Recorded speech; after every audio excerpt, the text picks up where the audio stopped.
प्यारे साथियों नमस्कार। कैसे हैं आप सभी प्यारे दोस्त। उम्मीद है आप सभी लोग बहुत अच्छे, शानदार, स्वस्थ, जबरदस्त, जिंदाबाद होंगे और आप सभी प्यारे साथियों की पढ़ाई भी बहुत अच्छी चल रही होगी। सभी का बहुत बहुत स्वागत, हार्दिक अभिनंदन आज के सेशन में, आज की इस क्लास में। सभी को वेरी वेरी गुड आफ्टरनून। एक बार सभी प्यारे साथी जल्दी जल्दी से क्लास में आ जाएंगे और बताएंगे कैसी चल रही है आप सभी प्यारे साथियों की पढ़ाई। तो सभी प्यारे साथियों की पढ़ाई कैसी चल रही है, एक बार जल्दी से मेरे सभी प्यारे दोस्त क्लास में आ जाएंगे। सभी प्यारे साथी समझेंगे कि भाई कैसे कैसे चीजों को हमें अभी आगे बढ़ाना है। मेरे प्यारे दोस्त ध्यान से सुनेंगे। सबसे पहले आज की क्लास में मैं आपको डाइस के क्वेश्चन कराने वाला हूं। डाइस जिसे पासा कहते हैं। और सबसे पहले अच्छा मुझे एक बात बता दो, मैंने तुम लोगों को जो चीज अब तक कराई थी वो डायरेक्शन टेस्ट कराया था, तुमको समझ में आ गया कि नहीं आया, ये बता दो मुझे, बस बताओ जल्दी से बताओ। तो सबको समझ में आ रही है ना चीजें भाई? तबीयत एकदम ठीक है भाई, टेंशन बिल्कुल नहीं लेने की है।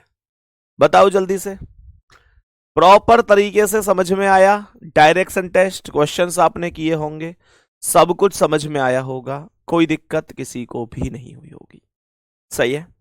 अब देखो मेरे प्यारे दोस्तों, ध्यान से समझना। सवाल में बताएंगे कि मैंने कहा आज की क्लास का जो टॉपिक हम लोग रखने वाले हैं वो डाइस रखने वाले हैं। डाइस जिसे कहा जाता है पासा।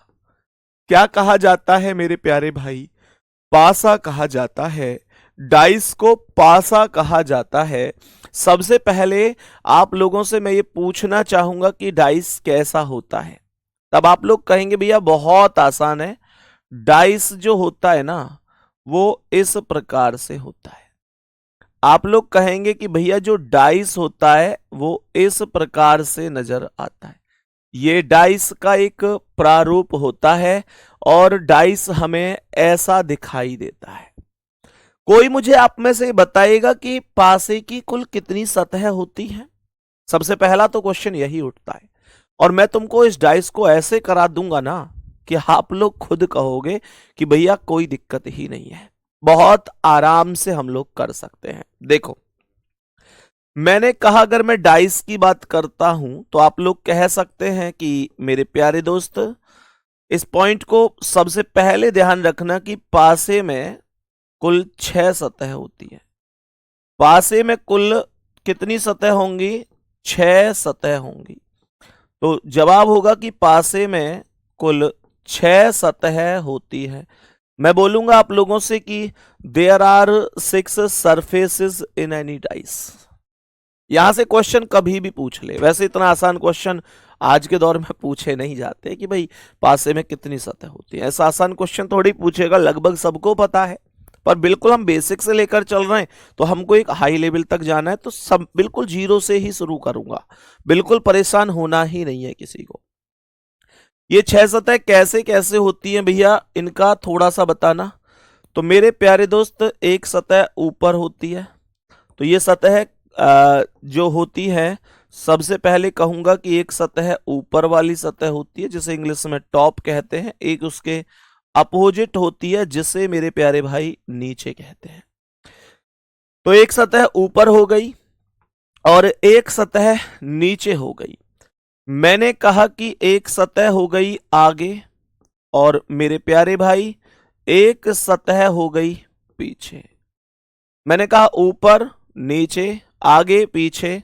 उसके बाद आप लोग कहेंगे तो यह आएगा दाएं और मेरे प्यारे गुड्डा फिर आ जाएगा बाएं, फिर आ जाएगा बाएं। तो आप लोग इस बात को हमेशा ध्यान रखना, ऊपर नीचे आगे पीछे दाएं और बाएं, इस प्रकार से कुल मिलाकर 6 सतह होती है। कभी भूलोगे तो नहीं। आप लोग उदाहरण के तौर पे ऐसे समझो, बेटा वो रिमोट दिखाना मुझे। तो मैंने आप लोगों से कहा कि मानकर चलो मैं इसे थोड़ी देर के लिए डाइस मान लेता हूं। तो एक सतह ऊपर है, एक नीचे है, एक आगे एक पीछे, एक दाएं और एक बाएं है। बात सबको समझ में आ गई? अब जरा ध्यान से सुनना दूसरे स्टेप को। मैंने कहा कि जो दूसरा स्टेप इसमें बनेगा वो क्या बनेगा, थोड़ा सा ध्यान से समझने की कोशिश करना। पासे में कुल 6 सतह होती हैं, ऊपर नीचे आगे पीछे दाएं और बाएं, इस प्रकार से कुल 6 सतह होती हैं। मेरे सभी प्यारे दोस्त, सभी प्यारे भाई, जरा ध्यान से समझना। तो ये सेकंड वाला क्या बन रहा है, सेकंड वाला बन रहा है किसी भी एक सतह के विपरीत, किसी भी एक सतह के विपरीत। ये बहुत इंपॉर्टेंट पॉइंट है, इनको आप लोग कॉपी करते चलना मेरे साथ। किसी भी एक सतह के विपरीत केवल एक सतह होती है, किसी भी एक सतह के विपरीत केवल एक सतह होती है, किसी भी एक सतह के विपरीत केवल एक सतह होती है। जबकि जबकि शेष बची हुई चारों सतह, जबकि शेष बची हुई चारों सतह उस सतह की पड़ोसी सतह होती है। आप लोगों को ये जब मैं प्रैक्टिकल से समझाऊंगा अभी तो बहुत जबरदस्त समझ में आएगा, बहुत जबरदस्त समझ में आएगा। चारों सतह पड़ोसी सतह होती हैं। मेरे प्यारे भाई, थोड़ा सा ध्यान इधर देंगे, कॉपी पेन कमेंट रोककर। मैंने आप लोगों से एक चीज बोली, बस छोटी सी, मैंने एक चीज बोली कि मानकर चलो यार ये एक डाइस है। ध्यान देना, प्रैक्टिकली सब चीजें समझाता हुआ चलेगा तुम्हारा भाई, सारी चीजें तुमको समझ में आएंगी और क्वेश्चंस को ऐसे कर दोगे, एक एक सेकंड में उड़ाओगे, एक एक सेकंड में। ध्यान से सुनना, मैंने कहा आप लोगों को ये ऊपर वाली सतह दिखाई दे रही है, ऊपर वाली सतह दिखाई दे रही है। तो ये जो ऊपर वाली सतह है, मुझे कमेंट में ये बताओ कि इसके अपोजिट जो सतह होगी वो कहां होगी। बहुत नॉर्मल सा क्वेश्चन पूछा है दोस्त, मैंने पूछा कि ऊपर वाली सतह के अपोजिट सतह कहां होगी। आप लोग कहेंगे जी नीचे होगी। अगर ऊपर वाली सतह के अपोजिट नीचे वाली सतह है तो मेरे प्यारे दोस्त इसका मतलब ये दो सतह हो गई, एक ऊपर और एक नीचे। मैंने कहा 4 सतह बच गई जो पड़ोसी सतह है, 1 2 3 4, यानी कि ये वाली। तो जो ये वाली सतह बची ना, ये ऊपर वाली सतह की निकटवर्ती या नजदीकी या पड़ोसी सतह होंगी। ये बात आप सभी हमेशा ध्यान रखेंगे। बात समझ में आ गई? तो एक किसी भी सतह के विपरीत केवल एक सतह होगी, शेष बची हुई चारों सतह उस सतह की पड़ोसी सतह होंगी। कहानी खत्म। अब सबसे इंपॉर्टेंट बात सुनेंगे ध्यान से, सबसे इंपॉर्टेंट चीज सुनेंगे। पासे में कभी भी, अब मैं जो स्टेप लिखवा रहा हूं ना, ये ऐसा स्टेप है कि आप लोगों के हमेशा काम आएगा, हमेशा काम आएगा। ध्यान से सुनना, मैंने कहा 2 opposite surfaces can never be seen together and can never be hidden together. ध्यान से समझो, पासे में कभी भी दो विपरीत सतह,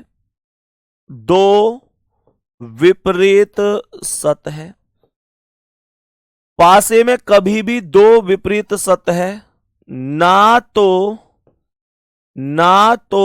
एक साथ दिखाई देती हैं। पासे में दो विपरीत सतह ना तो एक साथ दिखाई देती हैं, पासे में दो विपरीत सतह ना तो एक साथ दिखाई देती हैं, ना तो एक साथ दिखाई देती हैं, ना ही एक साथ छिपती हैं। पासे में दो विपरीत सतह ना तो एक साथ दिखाई देती हैं, ना ही एक साथ छिपती हैं। जरा ध्यान से सुनेंगे। दो विपरीत सतह ना एक साथ दिखाई देंगी ना एक साथ छिपेंगी। मेरे सभी प्यारे दोस्त जरा ध्यान से सुनना, जरा ध्यान से सुनना। सभी प्यारे साथी, मेरे सभी प्यारे दोस्त ध्यान पूर्वक समझना मैं क्या बताने वाला हूं। मैंने कहा थोड़ा सा ध्यान दो। प्यारे गुड्डा, मानकर चलो आप मेरे हाथ की ये वाली सतह देख रहे होंगे। देखो, ये सतह आप लोगों को दिख रही होगी। मुझे बताओ कि इसकी अपोजिट सतह कहां है। आप लोग कहेंगे ये वाली सतह है, हाँ या ना। तो इस हाथ की जो अपोजिट वाली सतह है वो ये है। मेरा क्वेश्चन आपसे ये है, क्या जो सतह आप लोगों को ये सतह तो आप लोगों को दिख रही है अभी, क्या अपोजिट सतह दिखाई दे रही है? इस हाथ की अपोजिट सतह अभी आप लोगों को दिखाई दे रही है? आप लोग कहेंगे भैया नहीं दिखाई दे रही। मैं कहूंगा देखोगे, देखोगे, आओ दिखाता हूं। मैं आपको अपोजिट सतह दिखाता हूं। लो लो देखो। आप लोग कहेंगे भैया आप दिख रही है। मैं कहूंगा अच्छा, तो वो दिख रही है जो पहले दिख रही थी? कहेंगे नहीं भैया, देखोगे, देखो। अब अपोजिट दिख रही है ना? अपोजिट देखोगे? अब पहली दिख रही है ना? पहली देखोगे? देखो, अपोजिट दिख रही है ना? क्या समझ रहे हो? ये करके दिखाऊं। मैंने क्या बोला? मैंने बोला कि मेरे भाई, दो विपरीत सतह कभी भी ना तो एक साथ दिखाई देती है और ना एक साथ छिपती है। मैं इनको कभी भी दोनों अपोजिट को एक साथ दिखा नहीं सकता। अगर एक दिखेगी तो दूसरी को छिपना पड़ेगा। ना दोनों एक साथ दिख सकती, ना दोनों एक साथ छिप सकती। ये डाइस का वो नियम है जो आपके लिए इन सभी नियमों में सबसे ज्यादा काम का साबित होगा अभी आने वाले सवालों में। अब सुनो, यहां से आगे बढ़ते हैं तो एक छोटी सी चीज समझना। सबसे बड़ी चीज उठती है कि how many types of dice, how many types of dice. पासे के कुल प्रकार। क्या बोला? पासे के कुल प्रकार। पासे के कुल कितने प्रकार हैं? पासे के प्रकार। मेरे प्यारे दोस्त, शॉर्ट में लिख दिया है मैंने पासे के प्रकार। आप मुझे बताओ जल्दी से कि पासे के कितने प्रकार होते हैं। How many types of dice. आप लोग पता है क्या कहेंगे? भैया जी हमने पढ़े हैं, हमने पढ़े हैं, there are two types of dice. Very good. जितने प्यारे दोस्त इस बात को बताने वाले हैं उनके लिए बहुत सारा प्यार। तो हमेशा ये बात ध्यान रखनी है कि पासे के कुल दो प्रकार होंगे। नंबर एक पर आएगा साधारण पासा। नंबर एक पर आएगा साधारण पासा, जिसे मेरे प्यारे साथी इंग्लिश में नॉर्मल ईयर के नाम से जानते। सॉरी, नॉर्मल ईयर नहीं, नॉर्मल डाइस। नॉर्मल डाइस या जनरल डाइस भी कह सकता हूं, या फिर मैं इसे जनरल डाइस भी कह सकता हूं। ध्यान रखना, इसे हिंदी में देखो, हिंदी में जैसे साधारण बोल दिया, सामान्य पासा बोल दिया, है ना, तो ये जनरल डाइस है ना, नॉर्मल डाइस, ऐसे मैं इसे बोल सकता हूं। दूसरा पासा होता है मेरे भाई जिसे कहा जाता है मानक पासा, जिसे मानक पासा कहा जाता है। और मानक पासे को स्टैंडर्डाइज बोला जाता है। मानक पासे को क्या बोला जाता है? स्टैंडर्डाइज बोला जाता है। हमेशा ध्यान रखेंगे। हितेश लिख रहे हैं लगता है रिकॉर्डेड क्लास है। पढ़ ना सके मेरे शेर? पढ़ ले मेरे भाई। मान ली चल रिकॉर्डेड क्लास है, मान लिया। पहली बात तो ये रिकॉर्डेड क्लास नहीं है। रिकॉर्डेड क्लास इसलिए नहीं है कि आज 23 फरवरी है, सन 2026 है मेरे शेर। मैं दिन की बात करूं तो सोमवार है मेरे भाई। ग्रुप डी के बैच में तुम लोग पढ़ रहे हो। दूसरी बात मेरे गुड्डा, ले 1:18 समय हो रहा है मेरे शेर, मेरे भाई। लेकिन डिस्टर्ब करना जरूरी, और रिकॉर्डेड क्लास है तो क्या हुआ? समझ में नहीं आ रहा क्या? है भैया, बेटा मुझ पे हाथ जोड़वा ले, मैं यहां तक जोड़ने को तैयार हूं, लेकिन पढ़ ले मेरे शेर। नहीं तो बटन दबाते ही ब्लॉक कर दूंगा, ध्यान रखिए। देख ध्यान से, मैंने यहां पर बोला कि एक तो साधारण पासा और एक मानक पासा। मैंने क्या बोला, मैंने यहां पर बोला कि मेरे भाई इन दोनों में मैं बताता हूं कि दोनों में कैसे तुमको पता चलेगा कि कौन सा क्या है। तो मैंने कहा कि यार लो, यहां पर ना, यहां पर मेरे प्यारे दोस्त, यहां पर मैंने कहा कि 4, 3 और 1। तो ध्यान रखना ये साधारण पासा है। मैंने कहा यहां 5, यहां पे हम लिख देते हैं, चलो 2 लिख देते हैं, 4, 3, 2। मेरे प्यारे भाई, मैं अगर यहां पर आप लोगों से बात करूं तो यहां पर हम लोग कहते हैं 1, 2 और ये है 3, है ना। मुझे आप सभी प्यारे दोस्त बताओ, चलो इसे 4 लिख दिया।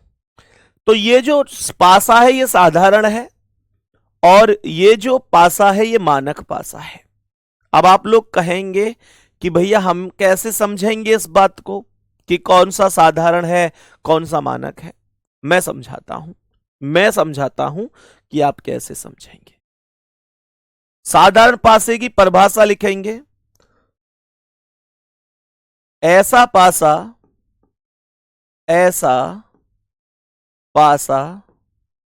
जिसकी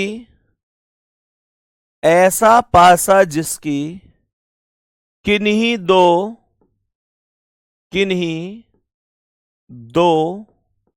निकटवर्ती सतहों का, ऐसा पासा जिसकी किन्हीं दो निकटवर्ती सतहों का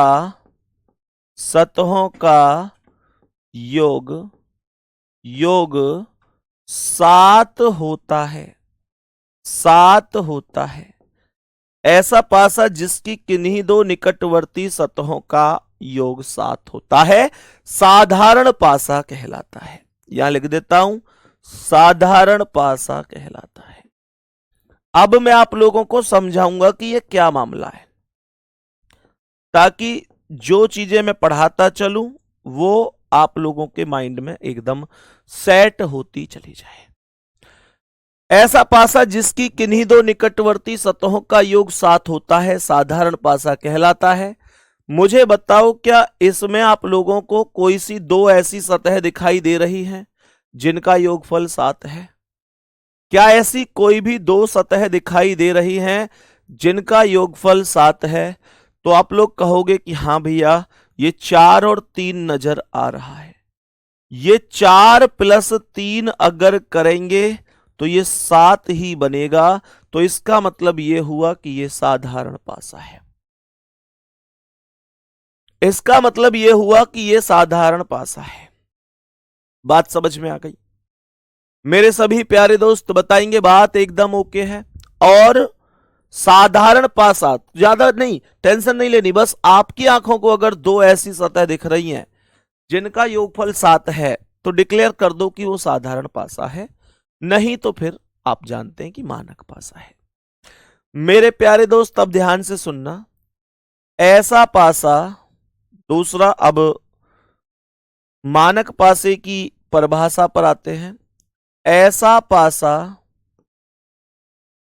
जिसकी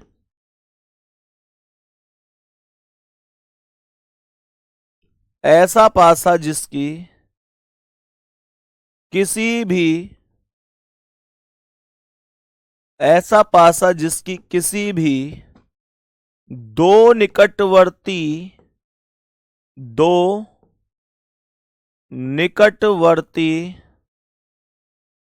सतहों का योग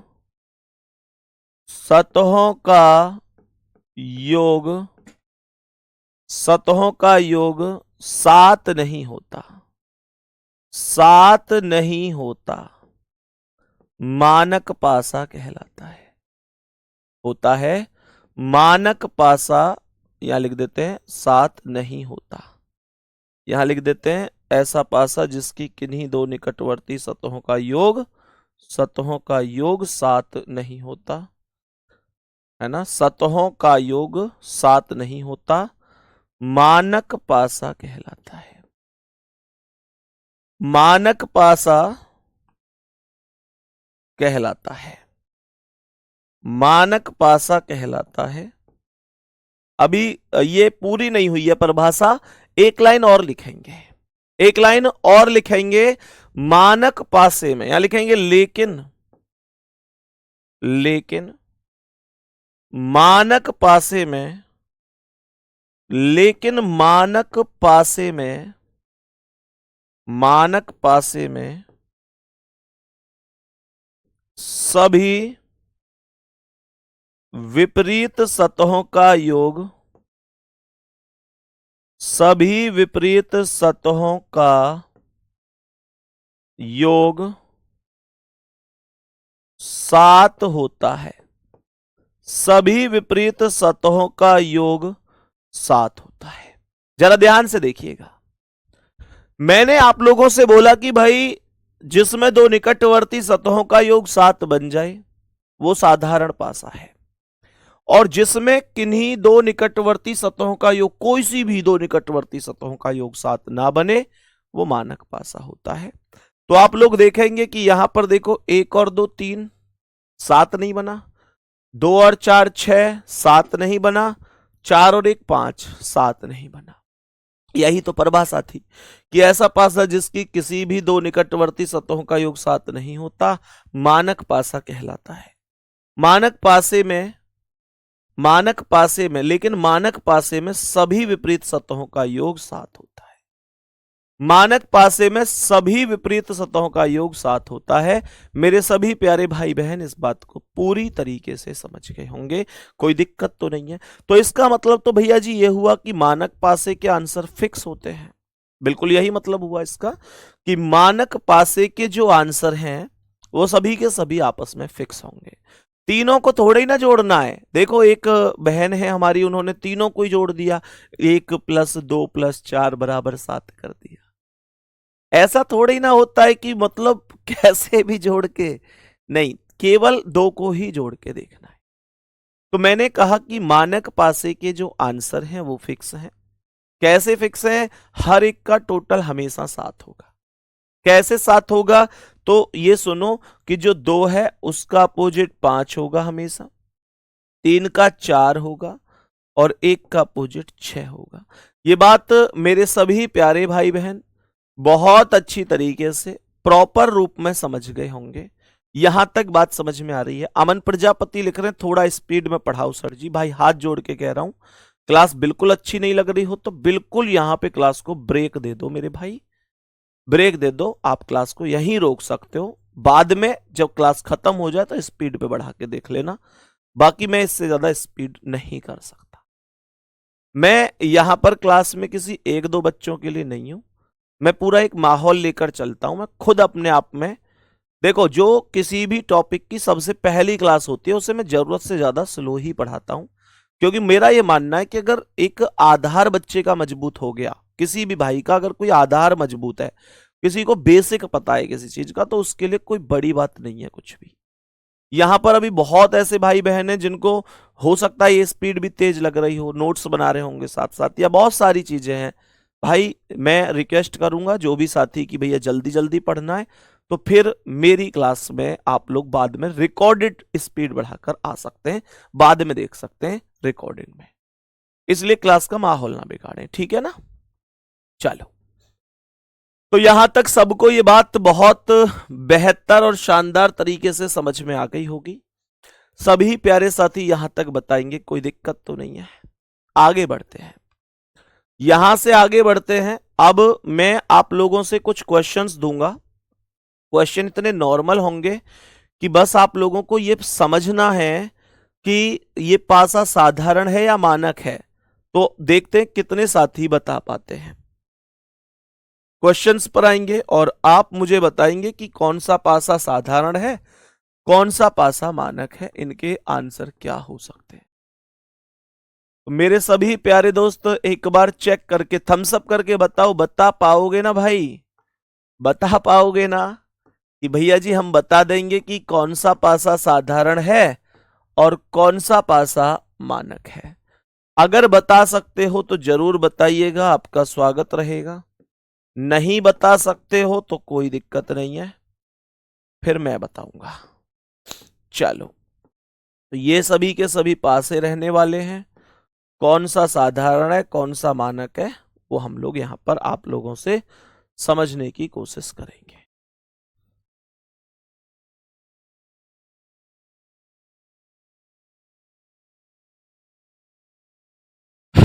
चलो, बहुत बढ़िया, स्टार्ट करता हूं। मैंने लिखा 2 1 5 3 1 4 2 6 3 4 1 5 4 6 3। मैंने यहां पर लिखा 2 1 3 ए बी सी, लाल हरा सफेद, और मैंने यहां पर बोला स्टार हैज ट्राइंगल, 4 2 1। थोड़ा सा ध्यान देंगे और मुझे बताएंगे कि ये सभी के सभी पासे साधारण हैं या मानक है। ये एक बार समझने की कोशिश करेंगे सभी प्यारे साथी।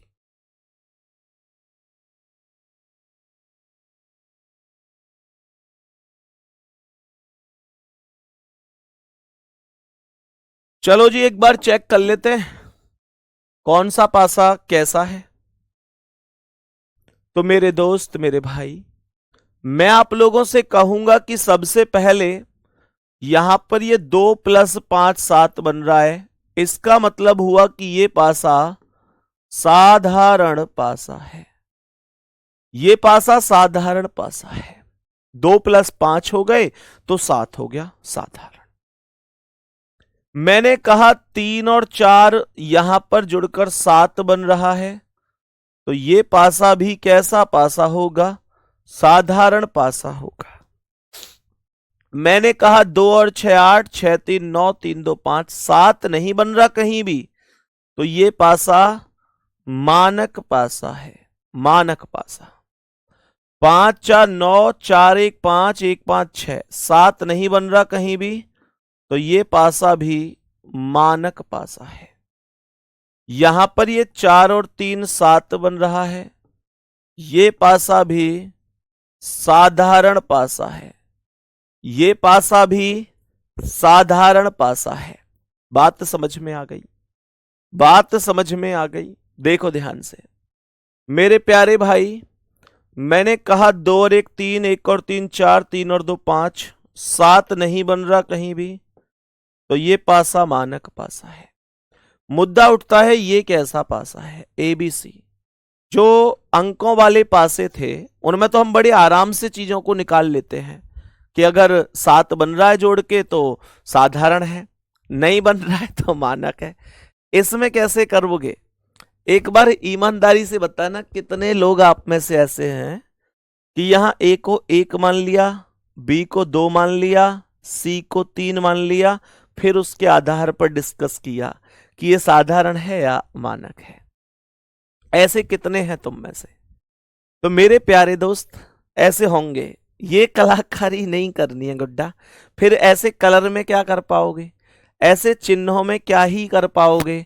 हमेशा ध्यान रखना कि जब कभी भी अंकों के अलावा चाहे तो अंग्रेजी वर्णमाला के अक्षर आ जाएं, चाहे कोई कलर आ जाए या कोई चिन्ह आ जाए, ऐसी स्थिति में हमेशा मानक पासा नहीं होता। कौन सा होता है? साधारण होता है। मैंने कहा तो ये पासा कैसा पासा होगा? साधारण पासा होगा। आप लोग कहेंगे भैया क्यों? अरे नियम है। क्यों? क्या? जब कभी अंकों के अलावा अंग्रेजी वर्णमाला के अक्षर आ जाएं, कोई कलर आ जाए, कोई चिन्ह आ जाए, तो वो कैसे पासे होते हैं? साधारण पासे होते हैं। तो मेरे प्यारे भाई, क्या ये बात हम सबको समझ में आ गई? ये भी साधारण है क्योंकि कलर है, और ये भी साधारण है क्योंकि यहां पर चिन्ह बने हुए हैं। मेरे दोस्त, यहां पर ये 4 2 6, 2 1 3, 1 4 5 7 नहीं बन रहा, तो ये मानक है, क्योंकि अंकों में तो मैं इस चीज को देखूंगा कि भाई साधारण है या मानक। बात समझ में आई सबको? सबको बात समझ में आ गई? यहां तक कोई दिक्कत या परेशानी तो नहीं है? बोलो जल्दी से। अगर कोई दिक्कत है, परेशानी है, तो कह दो कि संदीप भैया हमें समझ में नहीं आए। कोई भी दिक्कत है तो। सबको ओके हुआ यहां तक? अब देखो, अब आप लोगों ने एक चीज देखी कि यार साधारण पासे में तो अपोजिट निकालने हमें सीखने पड़ेंगे, मानक पासे में अपोजिट निकालना कोई बड़ी बात नहीं है। मानक पासे में तो अभी अभी हमने जाना है, मानक पासे में तो अभी अभी हमने जाना है कि सभी अपोजिट सतहों का योगफल 7 होता है। तो मानक पासे में तो आप अपोजिट निकाल लोगे, दिक्कत आएगी साधारण पासे में। दिक्कत कहां आएगी? साधारण पासे में दिक्कत आएगी। तो भाई मेरे दोस्त, यहां पर जरा ध्यान से सुनना। मैं यहां पर एक हेडिंग लिख रहा हूं, साधारण पासे को हल करने के नियम। साधारण पासे को हल करने के नियम। हल करने के नियम। हल करने के नियम। ये है साधारण पासे को हल करने के नियम। जरा ध्यान से सुनना, जरा ध्यान से सुनना। मैं एक सबसे पहले आप लोगों से एक चीज पूछना चाहूंगा। पहले तो कॉपी और पेन रोक लेना, कोई भी कॉपी और पेन का प्रयोग नहीं करेगा। मैंने कहा साधारण पासे को हल करने के नियम, पहले ही नियम पर चलता हूं। पहला नियम हम यहां पर लिखेंगे, पहला नियम हम यहां पर लिखेंगे निकटतम का नियम। पहला नियम यहां पर आएगा निकटतम का नियम। मेरे प्यारे दोस्त, थ्योरी आप चाहोगे तो मैं लिखवा दूंगा, बाकी आपको जैसे क्वेश्चन सॉल्व करवाया जाएगा कोई आवश्यकता नहीं है थ्योरी की। फिर भी लिखवा देता हूं, आपके नोट्स बनने में भी तो एक सहायता आपको मिलती है। निकटतम का नियम है क्या चीज, जरा ध्यान से सुनेंगे। यदि पासे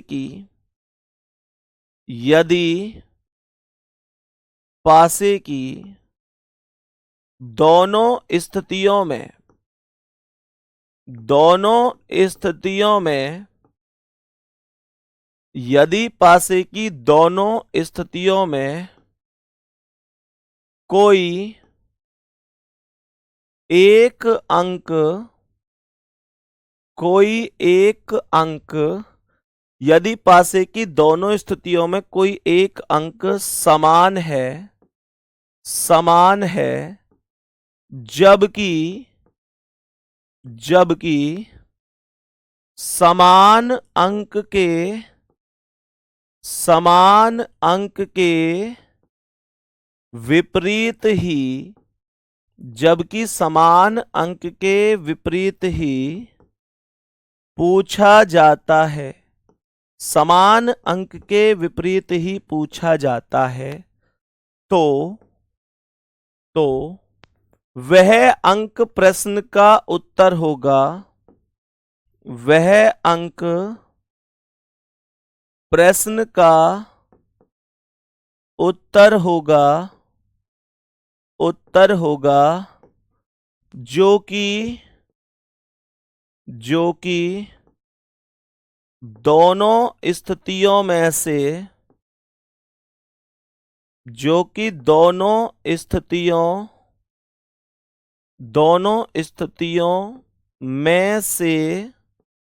गायब है, जो कि दोनों स्थितियों में से गायब है। मैंने कहा यदि पासे की दोनों स्थितियों में कोई एक अंक समान है, जबकि समान अंक के विपरीत ही पूछा जाता है, तो वह अंक प्रश्न का उत्तर होगा जो कि दोनों स्थितियों में से गायब है। अब आप लोगों को लगा होगा कि भैया क्या ही नियम आपने बताया है, कुछ समझ में नहीं आया। मैंने कहा देखो समझो, ध्यान से सुनो। ये मेरे जो भाई इंग्लिश मीडियम वाले हैं कुछ साथी कि भैया इंग्लिश में भी लिखो, गुड्डा मैं आपको इनके प्रॉपर नोट्स उपलब्ध करवाऊंगा। अभी मैं केवल समझा रहा हूं, परेशान मत होना। और इस बात से कोई फर्क नहीं पड़ेगा, आपको मैं थ्योरी ना भी लिखवाता, मैं कह रहा हूं हिंदी में भी नहीं लिखवाता ना, तो मैं जो एग्जाम्पल समझाऊंगा उनसे तुम्हारी समझ में हर एक चीज, हर एक शब्द आएगा। ठीक है ना। देखो एक्चुअल में होता क्या है, मेरी बात को ध्यान से सुनेंगे। एक्चुअल में है क्या चीज, इसने कहा है कि भाई 2 अंक प्रश्न का उत्तर होगा जो दोनों स्थितियों में से गायब है। जैसे मानकर चलो कि ये 2 डाइस मैंने यहां पर बना दी है। अब आपको समझ में आएगा, मैंने कहा यहां 2 है, यहां 1 है, यहां 5 है, यहां 3 है, यहां 5 है, यहां पर 6 है। मेरे सभी प्यारे भाई बहन से मेरा एक क्वेश्चन ये है, इसने कहा कि यदि पासे की दोनों स्थितियों में कोई एक अंक समान है, तो ये बताओ कि इन दोनों स्थितियों में ये 2 अलग अलग पासे नहीं है। पहली बात तो ये बता देता हूं, ये दोनों पासे अलग अलग नहीं है, ये दोनों एक ही पासे की 2 अलग अलग स्थितियां हैं। तो यहां पर ऐसे मत समझना कि यहां तो कहीं 2 सतहों का योग 7 नहीं बन रहा, गुड्डा वो एक्चुअल में 2 और 5 यहां 7 बन चुका है। तो ये एक ही पासे की 2 घुमाकर अलग अलग रखी हुई स्थितियां हैं, तो अगर एक में भी बन रहा है तो दूसरा अपने आप साधारण हो जाता है। दूसरी बात, यदि पासे की दोनों स्थितियों में कोई एक अंक समान है, जबकि समान अंक के ही विपरीत पूछा जाता है, तो समान कौन है, दोनों में 5। कॉमन कौन है, दोनों में कॉमन है 5। मानकर चलो क्वेश्चन आपसे कह रहा है कि 5 के विपरीत क्या होगा। क्वेश्चन आपसे कह रहा है कि बताओ 5 के विपरीत क्या होगा। तो मेरे प्यारे दोस्त बताओ, उसने साफ साफ लिखा है कि वह अंक प्रश्न का उत्तर होगा जो दोनों स्थितियों में से गायब है। आंखें खोलो और ध्यान से देखो, आपको कौन से अंक की कमी दिखाई दे रही है, कौन सा अंक गायब है, बताओ। मैंने कहा कौन सा अंक गायब है, बोलो। आप लोग कहेंगे भैया जी, भैया भैया भैया 4 गायब है, 4 गायब है। मैं कहूंगा यही तो आंसर है। अब आप लोग कहेंगे 4 आंसर क्यों हुआ, इस बात को समझाओ। आप लोग ये कहेंगे कि 4 क्यों हुआ आंसर, इस बात को समझाओ। तो जरा सोचो एक पल के लिए, आंसर क्या क्या हो सकते थे। 1 हो सकता था, 2 हो सकता था, 3 हो सकता था, 4 हो सकता था, 5 हो सकता था, 6 हो सकता था। मुझे एक बात बताओ, क्या 5 के विपरीत खुद 5 हो जाता? नहीं होता कभी भी। ऐसा थोड़ी है कि ऊपर भी 5 और नीचे भी 5। अरे कोई भी अंक एक बार ही तो आता है, दोबारा थोड़ी ही ना आता है। भैया रिपीट थोड़ी ना होते हैं अंक की, ऊपर भी 5 लिख दो और नीचे भी 5 लिख दो, दाएं भी 5 लिख दो, बाएं भी 5 लिख दो, आगे भी 5 लिख दो, पीछे भी 5। ऐसे नहीं होता यार, ऐसे थोड़ा ही ना होता है। और सुनो, आज मैंने आपको एक बात बताई थी आज की क्लास में, अगर आपको याद हो तो। मैंने ये कहा था कि यार पासे में कभी भी 2 विपरीत सतह ना तो एक साथ दिखाई देती हैं और ना ही एक साथ छिपती हैं। 2 opposite surfaces can never be seen together and can never be hidden together in any dice। तो मेरे प्यारे दोस्त, इसका मतलब क्या है पता है? यहां 5 के पास में 2 और 1 दिखाई दे रहे हैं। अगर 2 और 1 में से कोई भी 5 का अपोजिट होता तो वो 5 के पास दिखाई नहीं देता। 2 अपोजिट तो कभी एक साथ दिखते ही नहीं है। तो 5 के पास 2 और 1 दिख रहे हैं, तो ये जो 2 और 1 है ये कभी भी इसके अपोजिट हो ही नहीं सकते। मैंने कहा कि 5 के पास यहां 3 और 6 दिख रहा है, तो ये 3 और 6 कभी भी 5 के अपोजिट हो ही नहीं सकते। तो बताओ बचा ही कौन? 4 ही तो बचा, यही आंसर हो जाएगा। बात समझ में आ गई सबको? यहां तक एकदम ओके हुआ मामला? बोलेंगे कोई दिक्कत परेशानी तो नहीं है?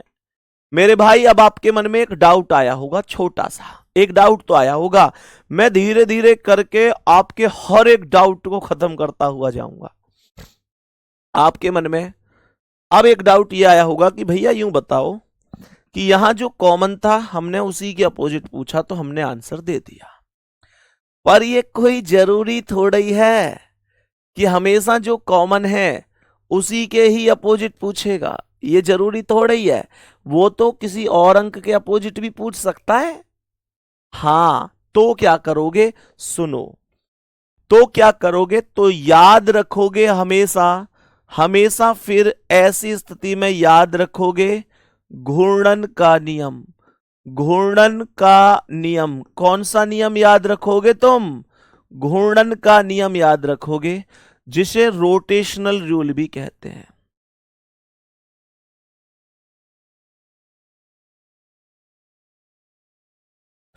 जिसे मेरे प्यारे दोस्त रोटेशनल रूल भी कहा जाता है, जिसे मेरे प्यारे साथी रोटेशनल रूल भी कहा जाता है। तो ध्यान से समझेंगे और बताएंगे। गुड्डा सुनो ध्यान से, रोटेशनल रूल क्या है। यदि पासे की दोनों स्थितियों में, यदि पासे की दोनों स्थितियों में, यदि पासे की दोनों स्थितियों में कोई एक अंक, कोई एक अंक, अंक हो अक्षर हो उससे कोई फर्क नहीं पड़ेगा, ठीक है। यदि पासे की दोनों स्थितियों में कोई एक अंक समान है, कोई एक अंक समान है, जबकि जबकि जबकि किसी भी अंक के विपरीत, जबकि किसी भी अंक के विपरीत, जबकि किसी भी अंक के विपरीत पूछा जाता है, जबकि किसी भी अंक के विपरीत पूछा जाता है, तो दिए गए पासों को,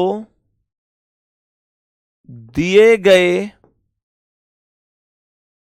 पासों को समान अंक से प्रारंभ करके, समान अंक से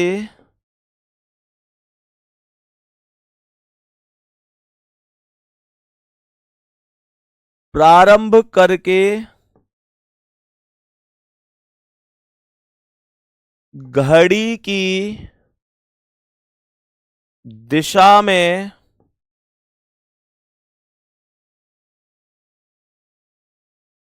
घुमा देते हैं, घड़ी की दिशा में घुमा देते हैं। जरा ध्यान से सुनना, जरा ध्यान से सुनना, मैं आपको क्या बता रहा हूं मेरे भाई मेरे दोस्त। ऐसे समझो ना, यदि पासे की दोनों स्थितियों में कोई एक अंक समान है, कोई एक अंक समान है, जबकि किसी भी अंक के विपरीत पूछा जाता है, तो दिए गए पासों को समान अंक से प्रारंभ करके घड़ी की दिशा में। थोड़ा कम समझ में आया होगा ना। अब समझो ये क्या है।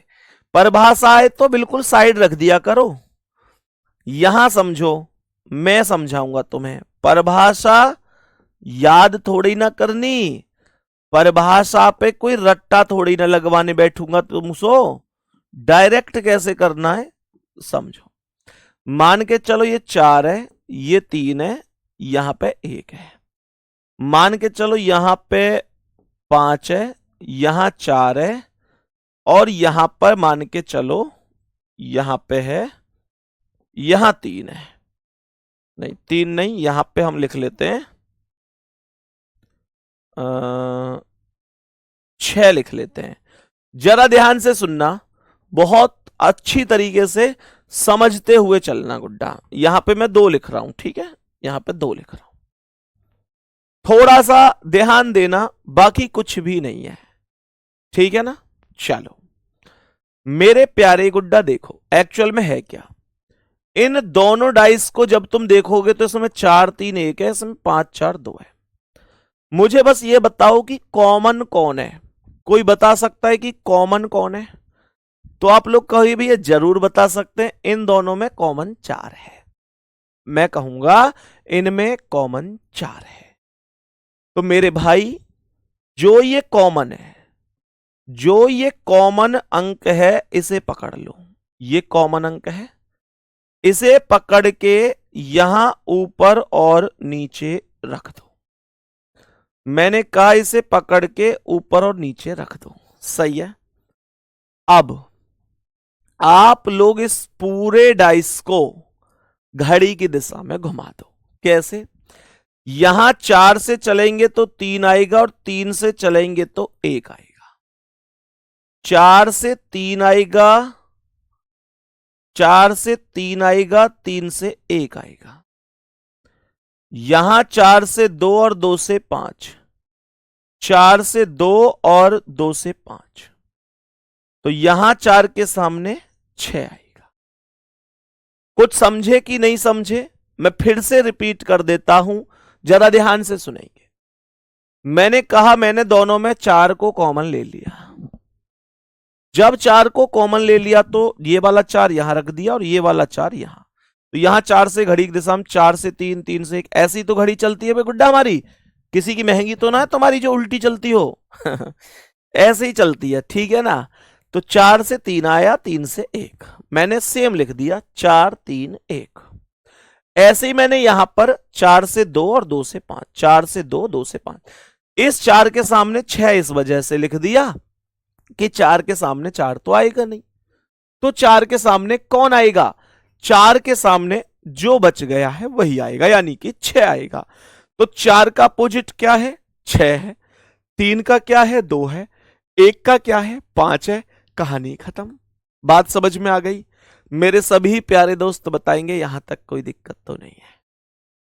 मेरे सभी प्यारे साथी बताएंगे यहां तक कोई दिक्कत तो नहीं है, किसी भी भाई बहन को बताएंगे जल्दी से।